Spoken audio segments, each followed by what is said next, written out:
Hi நண்பர்களே, welcome to சனா சேவை மையம் யூடியூப் சேனல். ஜாதி மதம் இல்லை என்ற சான்றிதழை எப்படி வாங்கணும் அப்படிங்கிறத இந்த வீடியோவில் பார்க்க போகிறோம். அதுக்கு முன்னாடி நம்ம சேனலை சப்ஸ்கிரைப் பண்ணாதவங்க சப்ஸ்கிரைப் பண்ணிங்க, ஃபாலோ பண்ணிங்க. அரசியல் சட்டத்தில் ஜாதி மதம் இல்லாமல் இருக்க உரிமை இருக்குது அப்படிங்கிற மாதிரி சொல்லியிருக்காங்க. ஒரு நபர் எப்படி ஜாதி மதம் இல்லாத சான்றிதழை வாங்கலாம், அதற்கு எப்படி விண்ணப்பிக்கணும் அப்படிங்கிறத நம்ம தெரிஞ்சுக்க போகிறோம்.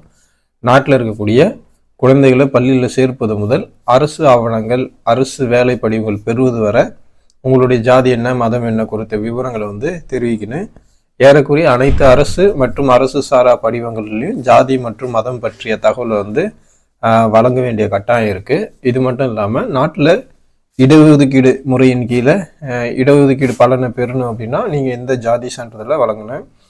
ஆனால் இது மதம், ஜாதி ஆகியவற்றை தொடர்ந்து ஜாதி இல்லை மதம் இல்லை என்ற சான்றிதழை பெறுபவர்களும் ஏராளமாக இன்னைக்கு இருந்துட்டுருக்காங்க.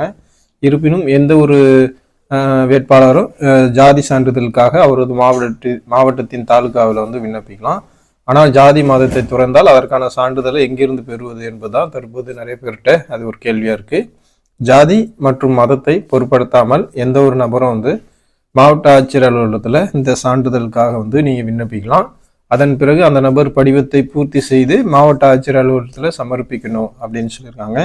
இந்த செயல்முறைக்கு பிறகு மாவட்ட ஆட்சியர் அனைத்து சான்றிதழ்களையும் சரிபார்த்த பிறகு விண்ணப்பதாரருக்கு ஜாதி இல்லை மதம் இல்லை என்ற சான்றிதழை வழங்குவாங்க.